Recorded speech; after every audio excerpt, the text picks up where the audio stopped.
from Denver, Colorado.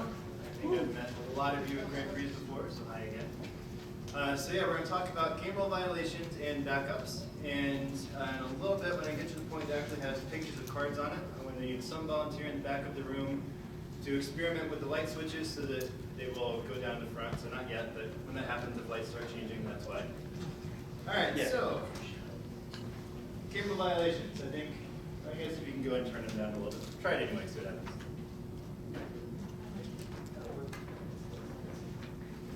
I don't know about the chandelier.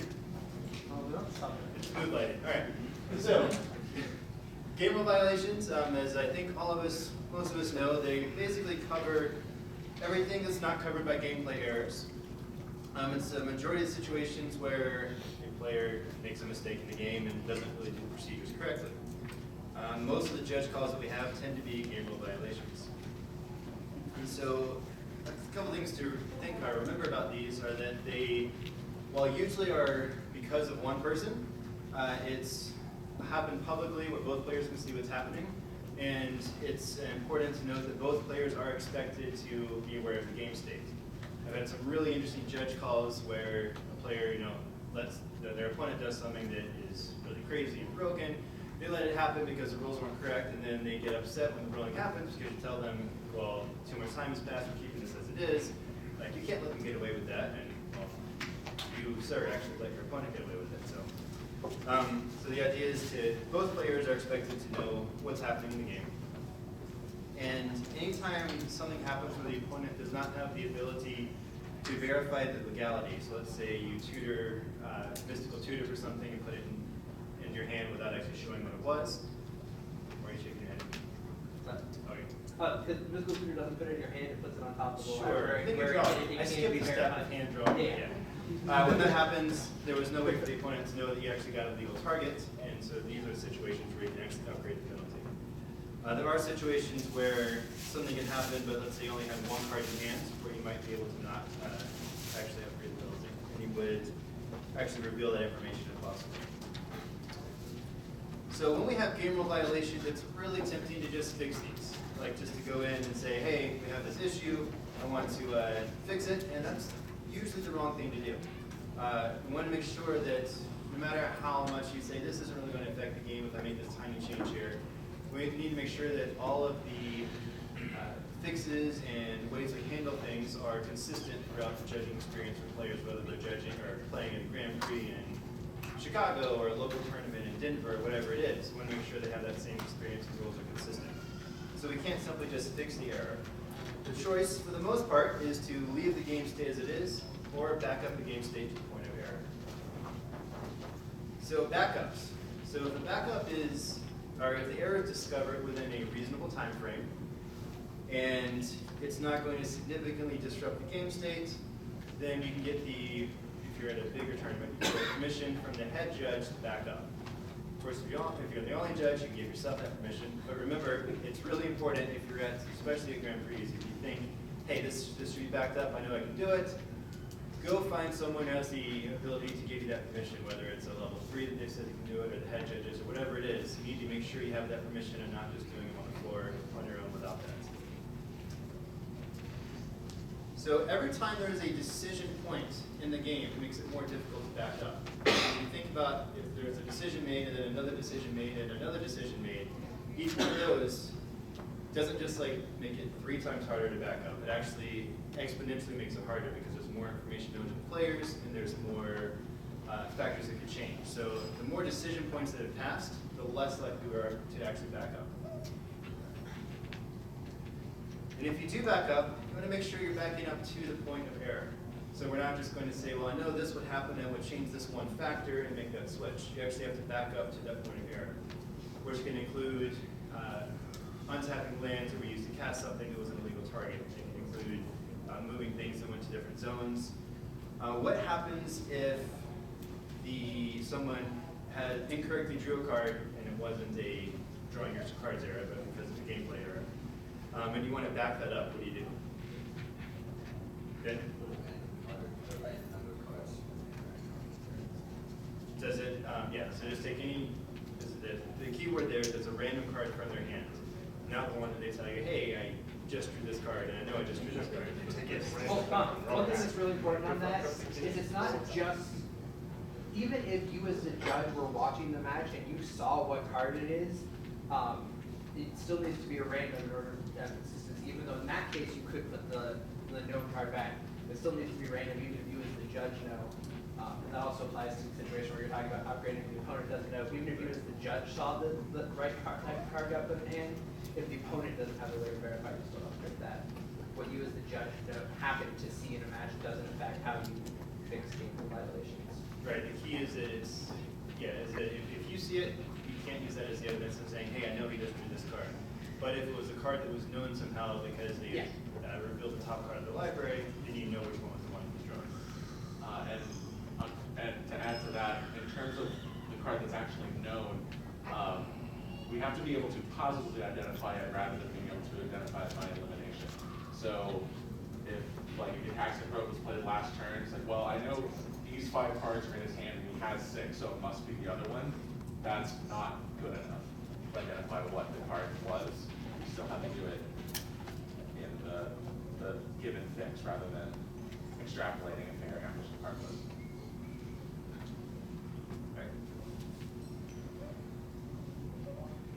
And again, when we back up, we're backing up everything or nothing at all. So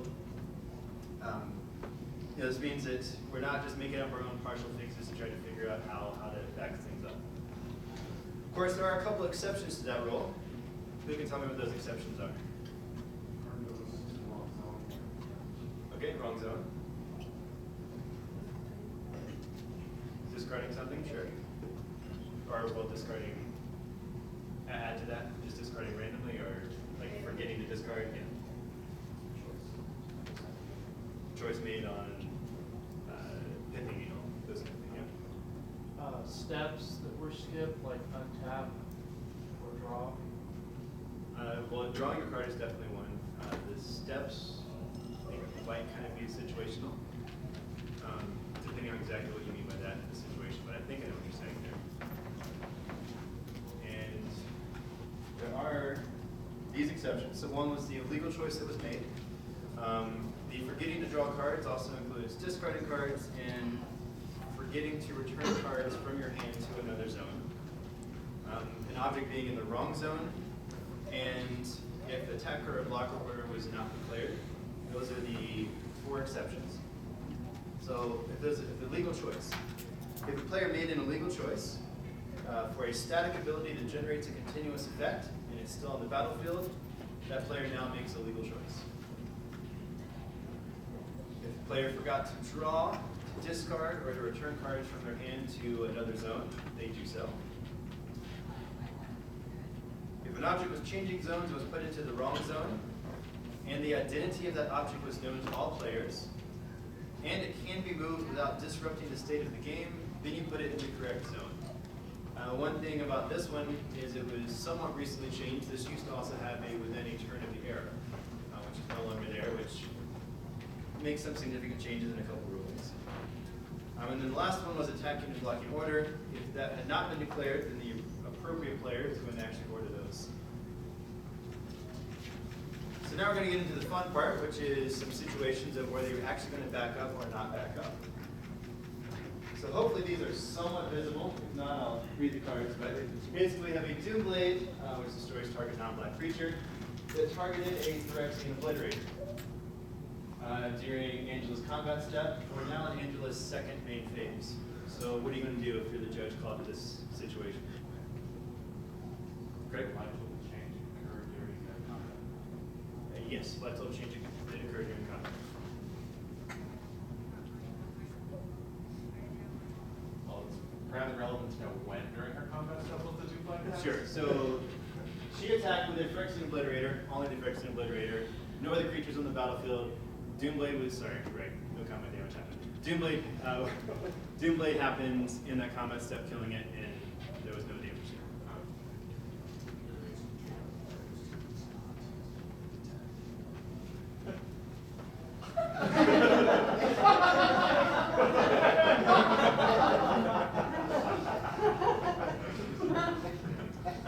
So, the situation that you know I'm trying to get get at. And so what's the answer to the question that's supposed to have been asked then? Okay, so if you're going to back it up, what would you do?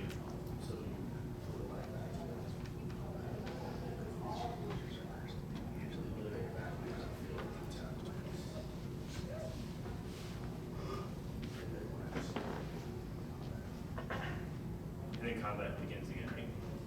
And what if, let's say, this happened 2 turns ago? No backups? All right. What happened during this? Yeah. Cards were drawn. Draw go. So it was draw go for 2 turns? Draw go for 2 turns. I would still back that up, yes. Would anybody not back up a draw go for 2 turns? Depends on how many cards you're taking. I think I can say players don't have any cards in their back, so both players have a group of cards. That's the decision to make. I find it's really hard to justify backing up more than 1 turn if there have been cards drawn, just because of the information that's going to be known past that point. So I don't, the 2 turns I would definitely not back up. Also, their decisions to attack or not to attack may have changed if that was on the battlefield, and so even if they said draw go, they might not have said draw go, and there may have been other things that happened. That would have happened. Now, specifically this example, person literally return shot, attack, correct? Yes, if the Doomblade was cast after the attack was declared, that's where you stop. Or whenever the Doublade was cast. They return right to the point where that action is taking place. All right, so you're at a Grand Prix. You walk by a table and you see a Geist of St. Traft with a mind control on it. So at this point, what do? Do you keep walking or do you not keep walking? It's possible.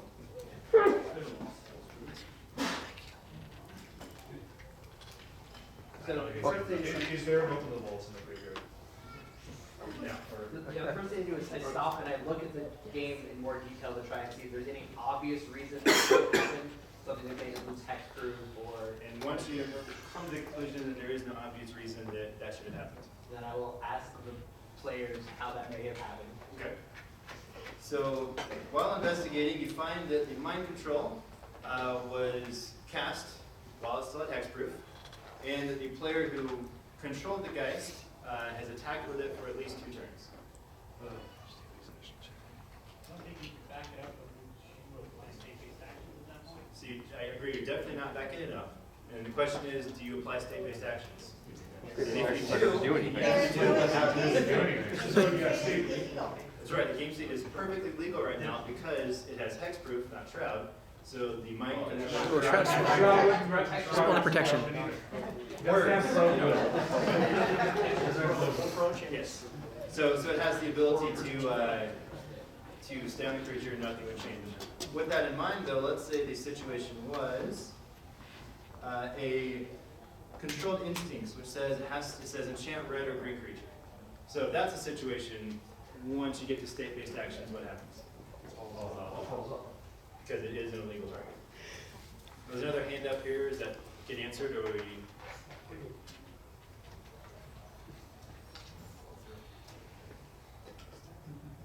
All right. So let's say that Angie has a Rune Halo in play, and Nancy casts and attacks a Strangleroot Geist. During the attack step, Angie realizes that she somehow managed to play Rune Halo without naming a card. It's been 3 turns since the Rune Halo was cast.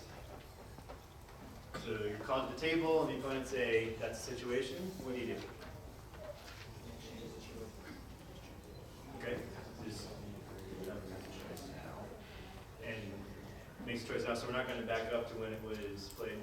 And what lets us have the ability to do that? It's a continuous. Just one of those 4 partial fixes we went through.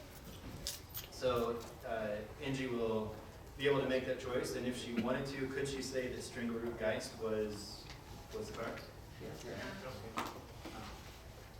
In this situation, I would also have questions with Angie of why she played this without naming a card. Seems interesting, but yeah. All right, so let's say that Arthur has a Jason play, Jason the Mind Sculptor. He uses the Brainstorm ability. So he draws 3 cards and does not put 2 of them back on top of his library. The next turn, he ends up brainstorming again and does put 2 back. The next turn, he does put 2 back, and the player's like, wait a second, you forgot to put 2 back before, and they call the judge over. So what's going to happen in this situation? Take 2, well, you'd explain what's going on and say that because that you can't back up because of the information there's too much information that's been revealed to the player, but the player needs to put 2 random cards from their hand shuffled back into their library. So I'm definitely agreeing that the backup, too much has happened for you to back up to the point of error. Any other thoughts on that fix? Who I think, would your hand up first? Okay. All right, go. On this particular one, couldn't you create an argument for upgrading the GRV For drawing extra cards? Any thoughts on that? He told to draw 3 cards and he did so. So it's not that extra cards were in his hand because of drawing the extras. He drew the right number, just didn't finish the resolving part of that, which is the discard of that effect.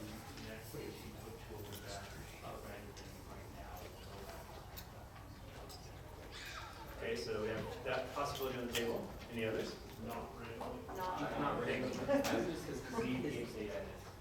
Or leave game state is, that's another one. And your hand's been up for a while? Oh yeah, I was just gonna say, you don't put random cards back to the situation because this isn't, we're not applying the fix for drawing extra cards because that isn't what happened. Cards should have been put back according to specific instructions and they weren't, so the player now puts 2 cards of their choice from their hand back on top of their library. So we made a decision that we're not backing up.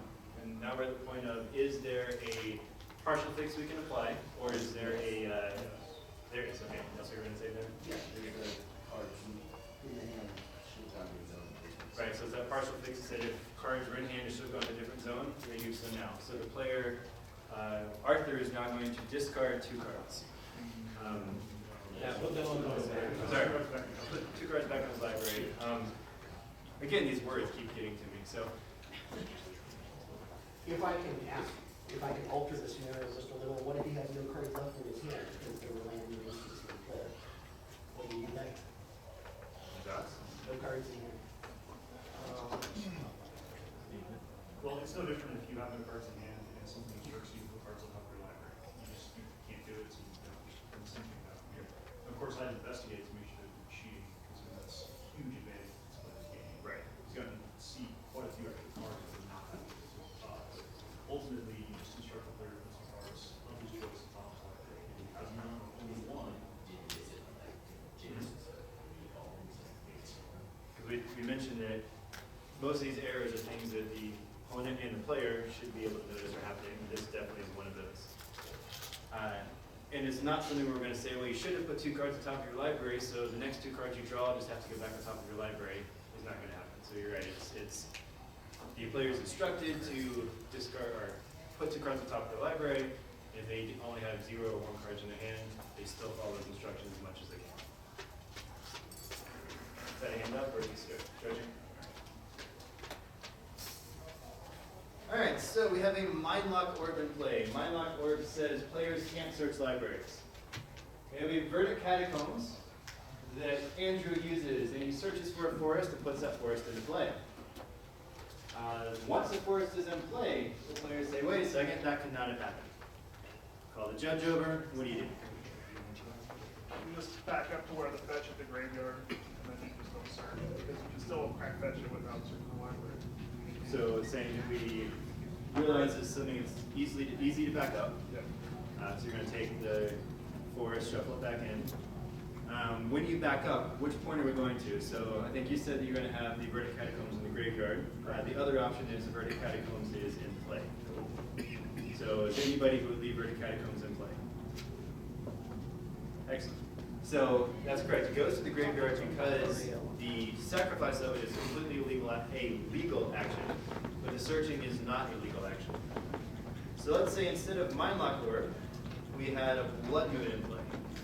The same thing happens, the player goes through and searches the library for a forest, puts it in play, they realize, wait, you couldn't do that. What happens here? Can't you just back it up to the point that the Virgin Catacombs was in play? They committed an illegal action in the first place. Your mountain doesn't sacrifice for anything with the tap, so they never should have put it in the graveyard to go get the forest. Nothing else has changed. You just put the forest back in, put the forest back in play, it's a mountain, stop being bad in the game. And now adding that is the end of every judge calling it. But yeah, the difference is with the Blood Moon, it means that the illegal action was sacrificing the Verdant Catacombs in the first place. With the Mind Lock Orb in play, the illegal action was searching, but the sacrifice was still legal, and that's the difference there. All right, so this is the fun one. We've got, and I stole this one, Steven Wenger did a presentation on GRVs and Backups, so if you've been to that one, then you already know the answer to this. But Arthur has a Green Sun Zenith, cast it with X equals 4. He goes and fetches a Hellrider and puts the Green Sun Zenith into his graveyard. He attacks. There's 1 damage taken from Hellrider. Hellrider's blocked with an Oculus, it dies. His opponent draws a card. Then his opponent casts Doomblade on the Hellrider. Then they take a look at Green Sun Zenith and realize that they made a big mistake in the way that card was supposed to be played. Green Sun Zenith is supposed to only search for a green creature, and it's supposed to be shuffled into the library. So what do we do here?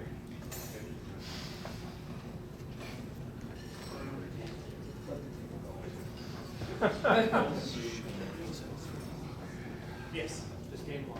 Leave the game state where it's at. Leave everything exactly as it is? Issue the appropriate penalties around for failure to maintain, but I wouldn't change anything. Because there's so many broken pieces here. Okay. I think there's two decisions when you put back to it. So, bring something or however, there is partial fix because that Okay. So is there anybody who would back this situation up? Okay, a couple. I might. I mean, you have to consider, is it better to leave the game state as is, or is it better, like, is it a worse situation if we back up and we know that there's a Doomblade? You know, backing up through combat, that's not that big of a deal because the decisions will be different anyway if the Hellrider is on the battlefield. So is knowing a Doomblade that much worse than leaving a Hellrider that shouldn't be on the battlefield on the battlefield? There's also the drop. There's also a broad card. The Doomblade could have possibly been the card drawn from Oculus, or it could have already been in the hand. Oh, Oculus draws a card when it dies? Yes. Okay, sorry, I didn't, yeah, I missed the draw.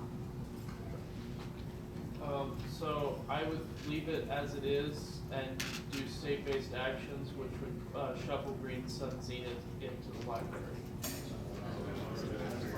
That's not a state-based section. So, But you can do a partial fix because it was a card going to one zone that went to the wrong zone. It should have gone in the library and rolled.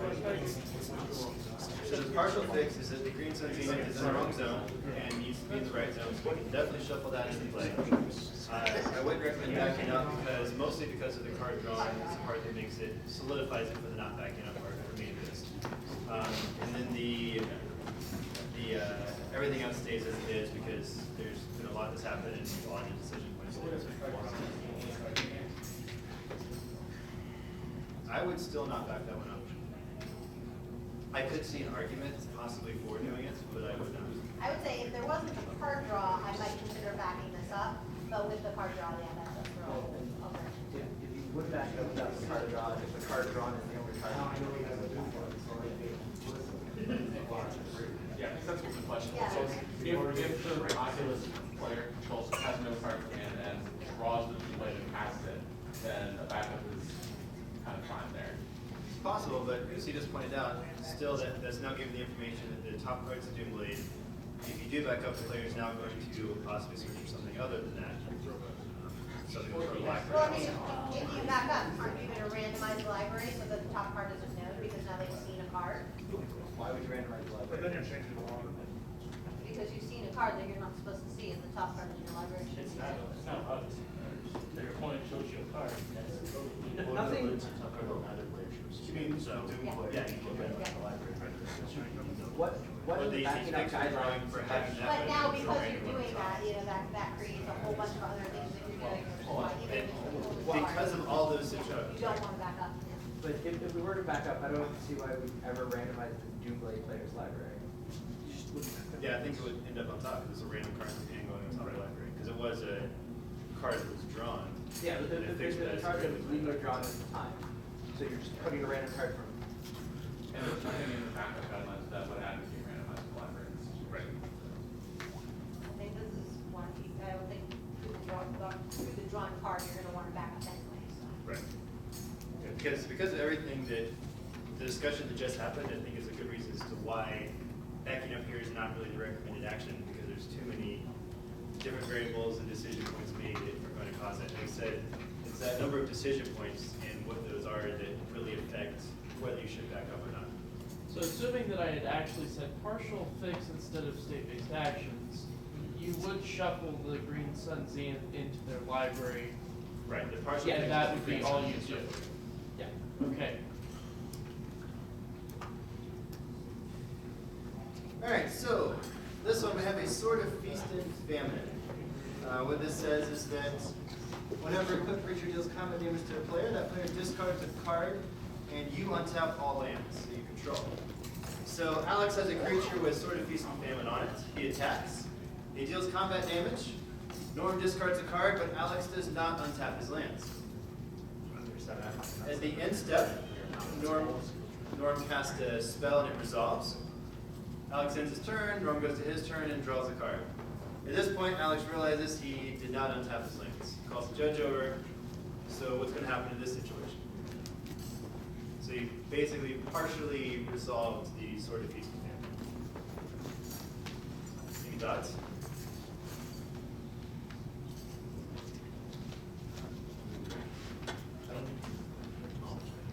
Bigger?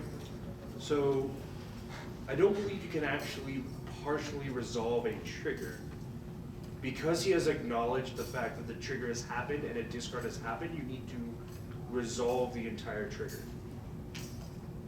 So I'm assuming you just, the fix here is just untap the lands and proceed. All right, so I have one thought of untapping the lands right now. Luke? So yeah, it's right that you're not partially resolving the trigger, but untapping the lands isn't one of the partial fixes. So you're either backing up to where the trigger is on the stack, backing up to the resolution of the trigger and resolving the trigger correctly, or you're letting it stand. If the card was discarded, if the lands had been untapped and the card hadn't been discarded, that would be a partial fix. mistrigger. No, it's not a mistrigger. So if he It's a untapped his GRV, land. yeah. It's a GRV. He demonstrated awareness of the trigger by. Because it's one single trigger, not two, doing one of it, not the other, isn't a mistrigger, it's a GRV. But if you untap lands and not discarded them, you can apply the partial fix with them to discard. So that's the next question, part B. We're A right now. So A is where the situation where he did not untap but did discard. You're either backing up or you're leaving it as is. So are you going to back up or are you going to leave it as is? Barring any other reason not to back up, I'm backing up. Yeah, well, it depends It what was spell he cast casts. the spell and it results within a spell that said draw 3 cards, or was it a spell that said, you know, destroy cards? Was it a spell that showed his library? Was it, yeah. If the spell doesn't draw cards, Yeah, if the it spell was a doesn't spell shuffle that his shuffles library, library. I'm gonna back up, choosing a card that isn't the card that he cast, put randomly back on top of his library, back up to the spell that he cast, and just go back into combat with the trigger. If that is a fix that you apply, if you decide to back up there, I don't think you can do the option of not choosing the spell in his hand. You just have to randomize the hand, so you could possibly. Oh, well, no. Well, it's not in his hand. It wouldn't be in his hand at It that can't, point. it can't be the Yeah, spell so that you cast because it's not so necessary. you put a card back on top, or you literally just go. You mean the one you just read? And Sorry, then, yeah. and then put the spell that he cast back into his hand. That's what he was talking about. I missed that too.